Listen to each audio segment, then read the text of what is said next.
E, como o Senhor Jesus Cristo disse, que nem só de pão viverá o homem, mas de toda a palavra que sai da boca de Deus, eu quero deixar aqui uma pequena porção da palavra de Deus que se encontra no Evangelho de Marcos, que é o segundo livro do Novo Testamento, é o capítulo 1, versículo 40, versículo 41, 42, que diz assim: E aproximou-se dele um leproso que, rogando-lhe e pondo-se de joelho diante dele, lhe dizia: Se queres, bem podes limpar-me. E Jesus, movido de grande compaixão, estendeu a mão e tocou, e disse-lhe: Quero ser limpo. E tendo ele dito isso, logo a lepra desapareceu e ficou limpo. E é interessante a cura, né, que é relatada aqui nessa passagem desse homem que sofria dessa enfermidade, que naquela época as pessoas que tinham esse tipo de enfermidade tinham que viver isoladas da sociedade, isolada do convívio da sua família, e se alguém corresse o risco de se aproximar deles, eles tinham que tinha um sino, né, para eles alertarem, para que as pessoas não se aproximassem, porque é como se dissesse: sou leproso, não se aproxime de mim, como se estivesse mandando esse recado. E, né, ou senão gritava imundo, sujo. Então eles viviam totalmente separados. Então era uma situação de muita humilhação. Uma situação de humilhação, de abandono, de isolamento. E esse homem, ele chegou até o Senhor Jesus rogando-lhe, porque quando fala rogar, naquela oração branda, né, aquela coisa, não, ele chegou rogando, implorando. E pondo-se de joelho, né, diante. E eu acho linda a frase que ele diz assim: se quiseres, se queres. Aí diz assim: bem podes limpar. Aí você vai me dizer assim: mas missionária Regina, qual é a lição que a gente pode extrair dessa passagem?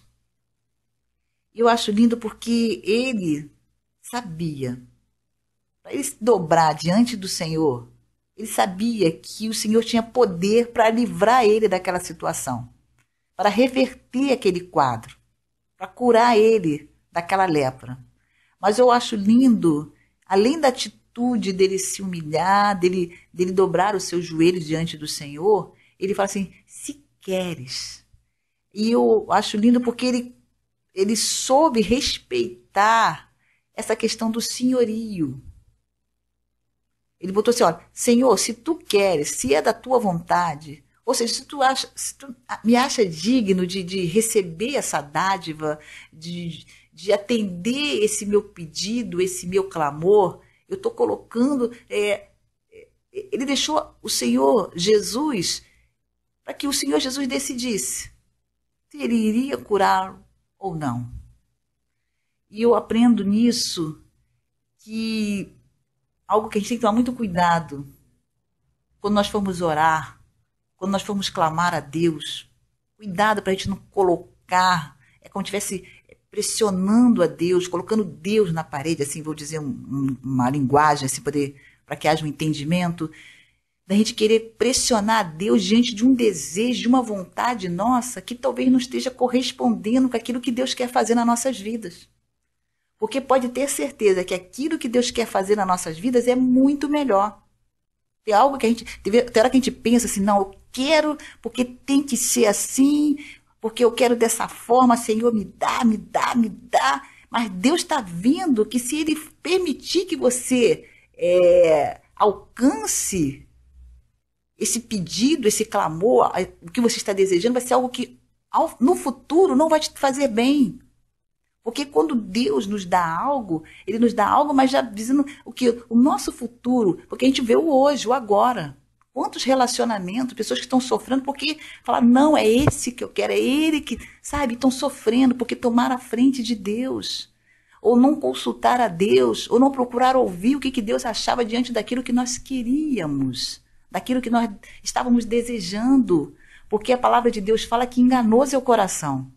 Então a gente tem que tomar muito cuidado com aquilo que nós pedimos, sabe? Porque muitas vezes nós pedimos algo no calor das emoções. Muitas vezes nós pedimos algo diante daquilo que nossos olhos estão vendo. Mas Deus, ele vê além daquilo que os nossos olhos vê. Nós vimos o exterior, mas Deus, ele conhece o quê? O interno, o que está lá dentro.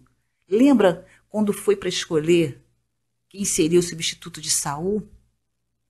Que Samuel foi na casa, né, de Jessé, e estava lá os irmãos de Davi, até o próprio Samuel, ele mesmo também achou que era um dos irmãos de Davi. Aí o Senhor chamou a atenção dele e falou assim: olha, eu não vejo como vê o homem, eu vejo o coração que está dentro. Então, tem situações que não aconteceram nas nossas vidas, pessoas ficam até tristes, né, desanimados, mas não é porque Deus não ouviu a sua oração, é porque Deus te deu um grande livramento. É essa palavra, um grande livramento que Deus te deu. Então, tem coisa que a gente tem que entender e compreender que Ele é Pai. E o pai, ele deseja o melhor para o seu filho. A palavra de Deus fala sobre isso. Qual o pai que o filho querendo pão vai dar uma pedra? Tem hora que a gente fica pedindo para Deus algo que aos nossos olhos parece que é pão. Mas aos olhos de Deus está vendo que é uma pedra, uma coisa que não vai nos fazer bem, que não vai nos alimentar. Coisas que a gente pensa que é algo que é benéfico, mas é uma serpente, uma coisa para vir para prejudicar nossas vidas, para atrapalhar o plano de Deus sobre as nossas vidas. E tem pessoas que estão sofrendo porque insistiram no erro, insistiram em algo, em uma porta que Deus não abriu, uma porta que Deus, né, não era da vontade do Senhor. Então, todas as áreas das nossas vidas, a gente tem que colocar tudo diante do altar de Deus, tudo, e aguardar, esperar no Senhor. Cuidado com a precipitação. Esse homem, ele agiu com sabedoria, mesmo com a situação que ele estava passando. Ele estava ali diante daquele que poderia curá-lo, que tinha o poder para curar. Mas ele ele soube colocar-se na posição de servo. Falou: olha, se tu quiseres, tu queres, tu pode me tornar limpo. Aí eu acho lindo que aí o Senhor Jesus diz para ele assim, ó, movido de grande compaixão, de amor, né? Aí o Senhor Jesus diz assim, ó, estendeu a mão e, ó, tocou e disse-lhe, quero ser limpo. Aquele desejo, o Senhor queria que ele ficasse limpo. O Senhor queria que ele ficasse livre daquele sofrimento, daquela humilhação. O Senhor queria que ele voltasse para o convívio da sua família, o convívio da sociedade, que ele voltasse a ter uma vida normal. O Senhor queria, era desejo, porque o Senhor, ele quer o melhor para nós. Ele quer o melhor para você também. Eu não sei o que você está enfrentando agora, qual a situação delicada. Talvez você esteja passando um momento de depressão. Talvez você esteja passando uma situação, né, síndrome do pânico. Talvez você esteja passando por alguma situação de constrangimento, de humilhação, de rejeição. Talvez você esteja passando por uma situação agora, um momento de dúvida, de incertezas. Será? Não será? Vou ou não vou? Esse relacionamento é de Deus? Esse relacionamento não é de Deus? Continue nesse emprego? Não continuo nesse emprego? Esse casamento? E são tantos questionamentos, coisas que vêm na nossa mente. Mas quando você coloca tudo isso diante do altar de Deus, Deus ele vai confirmando, ele vai acertando, né? Como está escrito lá em Isaías, que o Senhor ele vai adiante de nós, endireitando os caminhos tortos, quebrando as portas de bronze. Quer dizer, então, Deus ele tem esse poder de colocar tudo nos seus devidos lugares. Porque tem coisas que aos nossos olhos parece que está arrumadinho, está tudo certinho. Mas aos olhos de Deus está tudo bagunçado. Fora do lugar. E ele quer arrumar as coisas, ele quer colocar tudo no seu devido lugar. Deixa ele arrumar, deixa ele colocar, sabe, na área sentimental. Para de ficar desesperado, para de ficar sofrendo. Tem pessoas que estão presas em um sentimento por alguém que já nem lembra mais de você, não está nem mais pensando em você, e você está aí sofrendo. Levanta, desperta. Deus tem o melhor. Você está sofrendo por causa de uma palavra que você ouviu, que foi algo que veio para ferir, e você está deixando essa palavra corroer você. Guarda a palavra de Deus no seu coração. Porque a palavra do Senhor é como um remédio para a nossa alma.